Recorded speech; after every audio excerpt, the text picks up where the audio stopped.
Nikkei Asia News Roundup with Jada and Brian.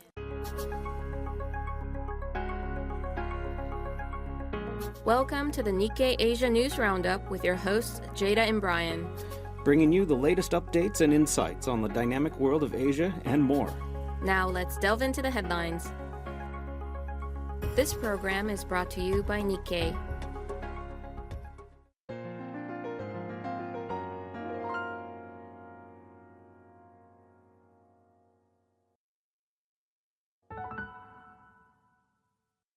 Hainan Island, a tourist hotspot closer to Hanoi than Beijing, is set to provide a litmus test for a signature economic reform policy that Chinese President Xi Jinping is determined to present as evidence of the country's commitment to free trade.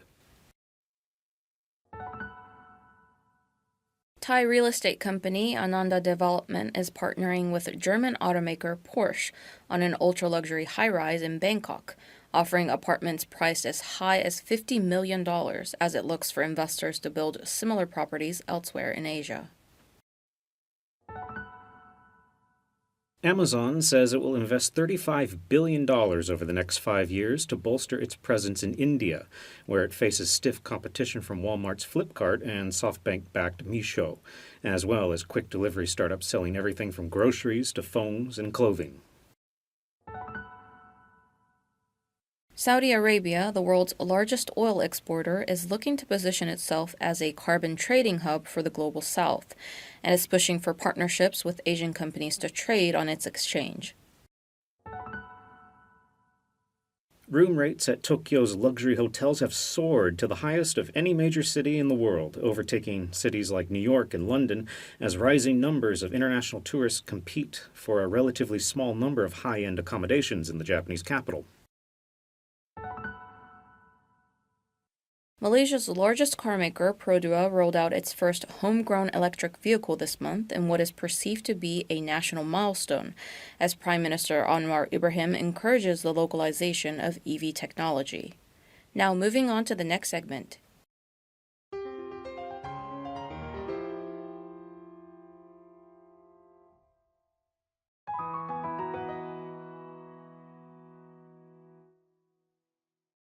Indonesia's finfluencers under scrutiny as P2P lending bubble bursts.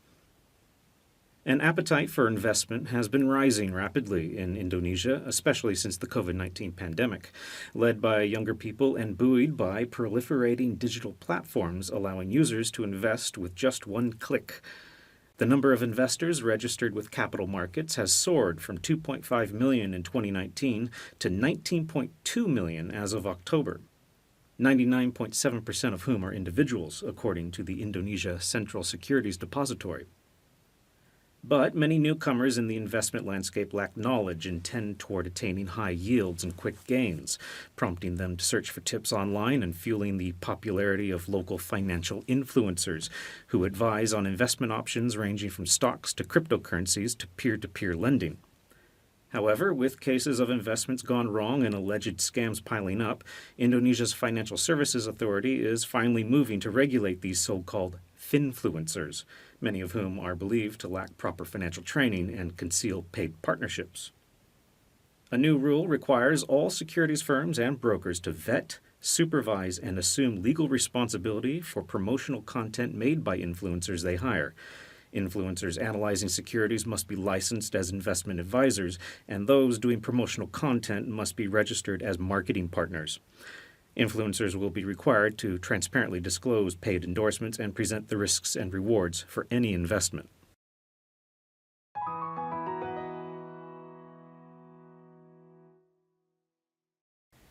Philippine coconut farmers remain downbeat despite U.S. tariff reprieve. The recent exemptions of agricultural products on U.S. reciprocal tariffs will have little impact on Philippine coconut farmers. The Philippines is the world's second largest coconut producer after Indonesia, but its reliance on the cash crop is arguably far greater, with 3.5 million people growing the fruit. Coconut exports, ranging from the crude to refined coconut oil used in everything from food processing to cosmetics, are a mainstay of the country's agricultural sector. When U.S. President Donald Trump imposed his reciprocal tariffs in April, Philippine exporters scrambled to find alternative markets, pivoting toward Europe and Asia to absorb the margin loss. Following Trump's U-turn, government officials hope to improve the profitability of export-oriented processors, encouraging them to buy more raw products and offer higher prices to farmers, thus creating a virtuous cycle of investment and growth. However, economists caution that the journey to the Filipino farmer's pocket is long and winding.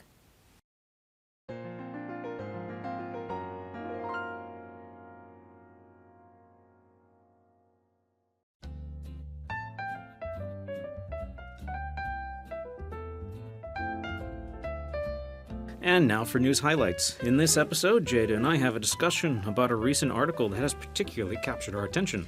And today we are going to talk about a very visually telling story about Japan's Shibuya ward.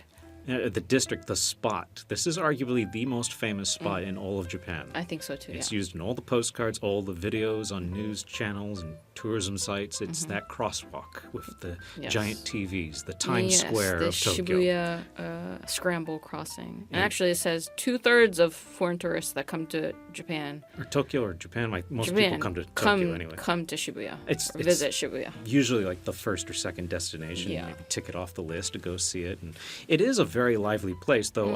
I'll tell you a little story. The first time I ever went to Shibuya, I was 17. And I was told to go there. I was on a high school exchange, and they said, you got to see Shibuya. Yeah. And I took the train out. I wasn't studying in Tokyo. I was in the suburbs. And I ride the train in, and I get out, and I must have taken the wrong exit because it was just a normal neighborhood with some buses and an office building. I thought, this is what people talk about? And it wasn't until years later when I came back to Japan that I saw what it was. And now I get it. I mean, I still get lost in Shibuya. It's a busy place and a lot of construction going on, which sort of a running joke for like the Tokyo people, right? Like Shibuya's always under construction. And that's never. That's the big deal because Shibuya Station is one of the busiest train stations in Tokyo, one of the busiest train stations in the world, and it's cramped. The entrances are narrow. It's kind of hard to navigate, but it's been under a major overhaul in the past decade, and that overhaul is going to continue for a few more years, and that's what this story is about. Yes. The headline, actually, let me just read that out. It says, Shibuya's grand makeover tests Japan's urban future. So it's, I mean, as we just said, sort of construction and this urban makeover has been going on for almost 3 decades. I think it's going into the third decade, but it's saying that Shibuya is entering the final stretch in its third decade effort, where developers are working on what they call a once-in-a-century transition.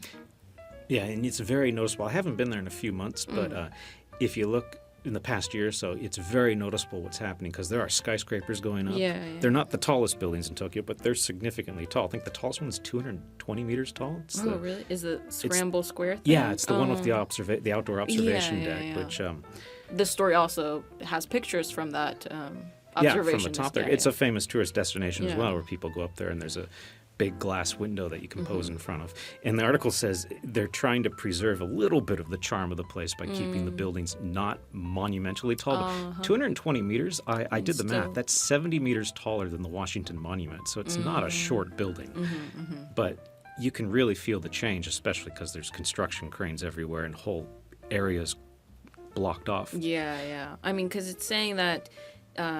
the article points out that it's increasing, there's more office space, there's Main Street brands coming into the district, but it's sort of, it kind of is, for some people, losing its cultural identity of, subculture and youth and nighttime bars and all that. Yeah, that's one of the angles the article really digs into is what's going to happen to the neighborhood, because some people will complain that Shibuya is just too much of a nightlife district or a touristy spot.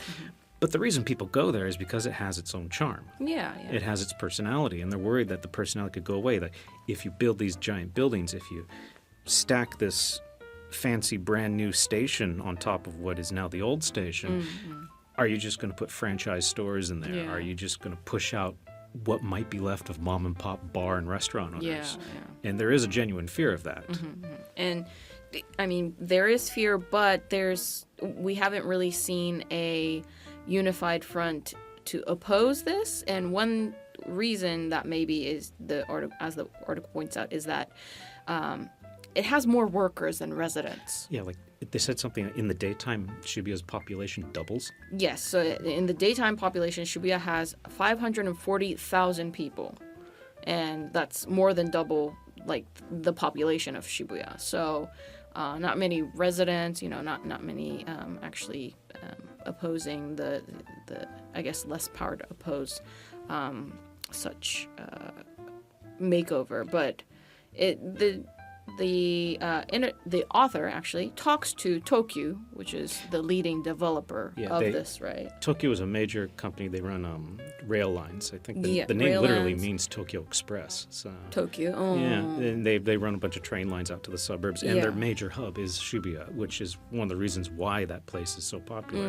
And they own the department stores, office buildings. They're the big landlord and operator in that area. And they're saying construction is actually about $13 billion, but they say that it could go up. But it could go up. And I like how it said originally the plan was to conclude all this by March 2027.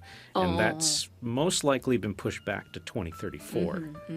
And then there's a hint from one of the lead architects, or the lead architect of this project, saying all the stuff might not be completed until 2045. Yeah.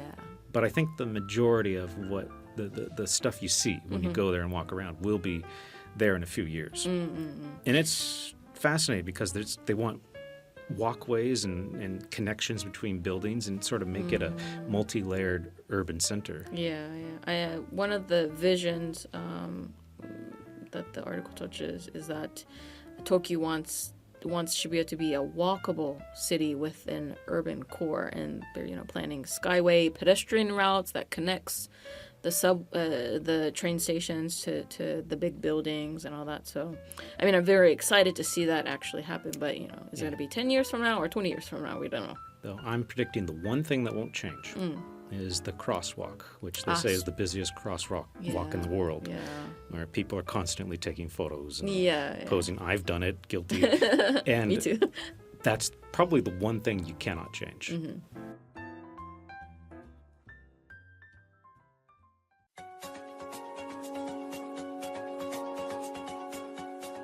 And that brings us to the close of today's episode.